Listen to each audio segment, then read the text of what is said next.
Hey y'all, I'm April, and today we are going to make this granny square blocking board. I asked folks on both YouTube and TikTok what version of the blocking board they would like to see. The full version, which requires more steps, more sanding, and overall more labor, or a simpler version that's made with more ready-made materials. After tallying all the votes, it really wound up being about a 50-50 split. So today we're going to make the full blocking board with, a wooden base and more steps and sanding, and I will make the other version tutorial at a later date. Okay, so for the full version of the blocking board, we're gonna use this pine round. I got this from Home Depot for about $13. I will link it in the description, and we're gonna use this for a few different reasons. One, it is the correct depth. It is about 1 inch deep, and I'm gonna get more into why this is important later on. Two, it is about 17 or 18 inches in diameter, which is gonna give you a really nice sized board, especially for the money. And three, it's going to have very little warping that needs to be corrected. So the surface is gonna be quite flat, and you're not gonna get a lot of rocking when you try to set this down on a table. In addition to this pine round, you will also need these other materials. I will provide as many links as possible down in the description. You will need a drill, measuring tape, and some masking tape. Also a drill bit that is 1/8 inches. You will also need a piece of paper, regular computer paper is fine, a marker, and a pencil. At least 3 different grits of sandpaper. I used 80, 100, and 120 grit. I used Rust-Oleum brand Satin Clear Enamel Spray Finish. Also some felt to back the board. I had these 12 by 12 inch sheets and a glue gun. And most importantly, these metal rods. I will link these in the description. I got them from Amazon. Before we get started, we have to talk about safety. Do not skip this part. I will be very upset with you. I love you so much. It's okay. Just please watch this part. This project requires sanding, drilling, and using an aerosol spray. I will be using an abundance of caution because I do not want to be a bad influence on anybody. You're just not going to see it a lot of the time because of the way I'm filming. It's like very top down. So I will be taking the following precautions. When I'm drilling, I will be clamping the pine round down to a table so it doesn't move, and I will be wearing eye protection. When I'm sanding, I'm doing it outside while wearing a mask. And when I'm applying an aerosol spray, I'm doing it in a well-ventilated area while again wearing a mask, which is also what the manufacturer recommends. Based on what we're going to be doing, these are the recommended masks and some safety goggles I got from Home Depot. Start off by laying your pine round flat and taking your pencil. You're just going to mark approximately the middle of the board. I wasn't super precise, but yeah, that looks about the middle. Then take your measuring tape and align one of the numbers with that center mark you just made. There we go. And then mark every 0.5 inches, every half inch on either side, going in a straight line, just like this.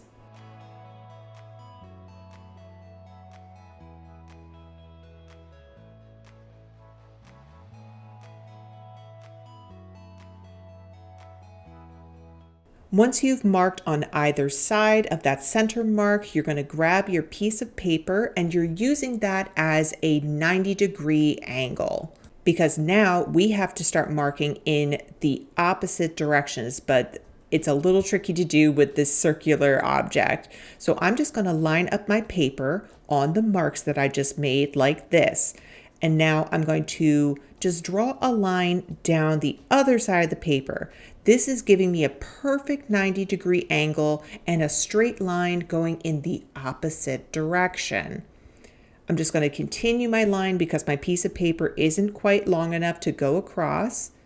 But by doing this, once I draw that line, I will now have a line that is perpendicular to my initial row of dots.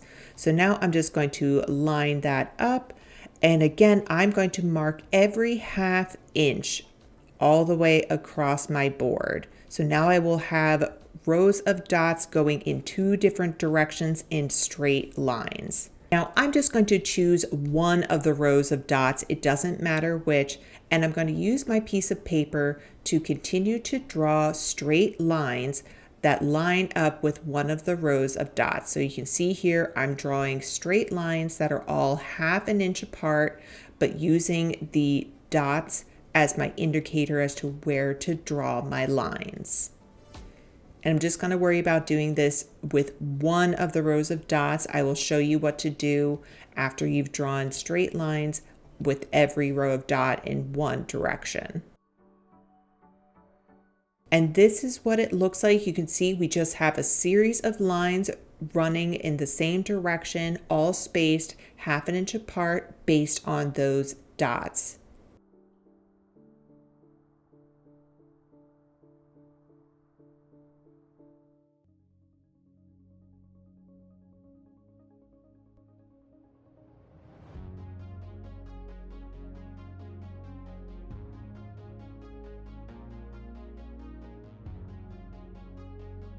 Now, once I have drawn a straight line for every one of these dots, I am then going to rotate my board just like this. And now we're going to start working with the other dots. Now we don't have to draw full lines like we did in the other direction, but we are going to use this piece of paper. I'm going to align it with that first row of dots. And now I'm just going to mark, instead of drawing a line, all the way down. And that's going to give me a grid of dots that are all spaced half an inch apart. You can see here we have a grid of dots that is starting to form, and once we get to the next step, that's where we're going to drill our holes. So I'm just going to continue doing this across the entire board. I'm using that piece of paper as a 90-degree angle, and I'm aligning it with my initial row of dots. And then I'm just marking on all of the perpendicular lines all the way down. There we go. You can see we have this nice grid of dots all spaced half an inch apart. I chose to draw my grid all the way to the edge, but I'm not going to be drilling all the way to the edge. You can choose how big to make your grid. Hi, it's me, just interrupting this tutorial to remind you to please like and subscribe to my channel and hit that notification bell so that you never miss a video upload. Drop a comment, tell me how you like this video. Do you want to see more things like it? What else would you like to see? Or maybe just tell me your favorite cheese? Okay, back to the tutorial. Love you, bye. Now we have to mark the depth on our drill bit. This is so we don't drill all the way through the board, and that way all of the rods sit at the same height. I only want to drill half an inch deep of the 1 inch deep board. So I'm going to take a piece of masking tape and I'm just going to measure like this 1/2 inch, and I'm going to mark it with my masking tape. I found that by drilling 1/2 inch deep, the rods sit in a nice stable way and we still have enough board to not drill through. All right, so I have clamped down my pine round so it's nice and stable. And now I'm going to begin drilling. I made sure to only drill down to the masking tape, and now I'll just test it out. There we go. The rod sits perfectly in there. And now I'm just going to continue drilling, making sure to keep my drill perfectly upright as possible so I'm not creating any sort of offset or holes. Now here, just watch, I'm only drilling down to the masking tape. Perfect.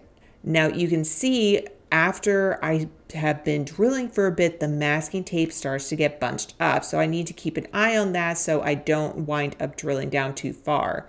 Also, you can see that there can be a little bit of blowout around those holes. Just do your best, drill at the right speed, not too fast, not too slow. And then when we get to the sanding stage, we're going to have to clean up all of that blowout with sandpaper because we don't want any of that remaining because it is going to snag your yarn. So you're going to clean that up very well in the sanding process, specifically with the lowest grit sandpaper. So I chose to kind of just work in quadrants. I'm rotating the board and just continuing to drill, clamping down very securely each time. So this is what it looks like. You can see, yes, there is blowout and, sawdust left over, but it looks pretty good in my opinion. So now I'm going to move on to the sanding stage. This is 80 grit. This is the lowest grit I'm going to start with. Then after I work a lot with 80 grit, I'll move up to 100. And I forgot to show the back of this. This is 120. So I'm going to start with 80 grit, and I'm going to take a long time with 80 grit. I am trying to get up all of that blowout, all of those little imperfections on the surface. Do not rush sanding. When you think you've sanded enough, sand for 10 minutes longer. And any like cracks in the surface, I'm just going to go at that with my 80 grit and really work those down. So I must have spent well over half an hour sanding, taking my time with each grit, going from 80 up to 120. And then once it feels like butter under my fingers, then I will move on to the spray stage. Now read the directions on the can. This calls for several coats and provides the dry time. So I did several coats and I waited, I think, at least 30 minutes in between. Now it's fully dry and ready to go. So I'm going to put my backing on here. And this just makes it nice. It slides around less.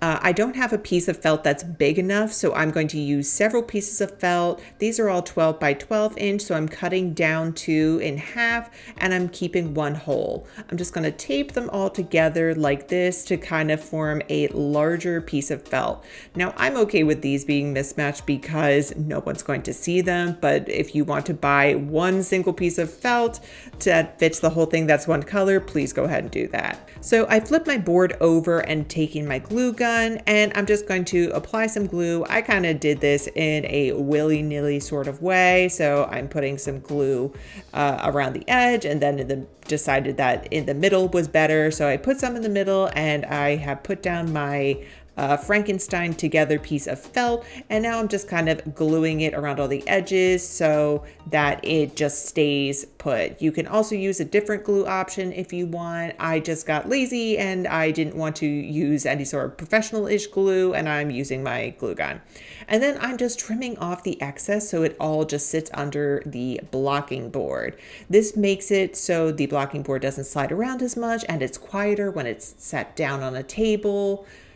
And then this is what it looks like. You can see I got out all of that blowout when I was sanding. This thing feels like butter. It is so smooth and the rods go in perfectly. And it's great for blocking granny squares. Look at it. Eee! Oh, it looks so good.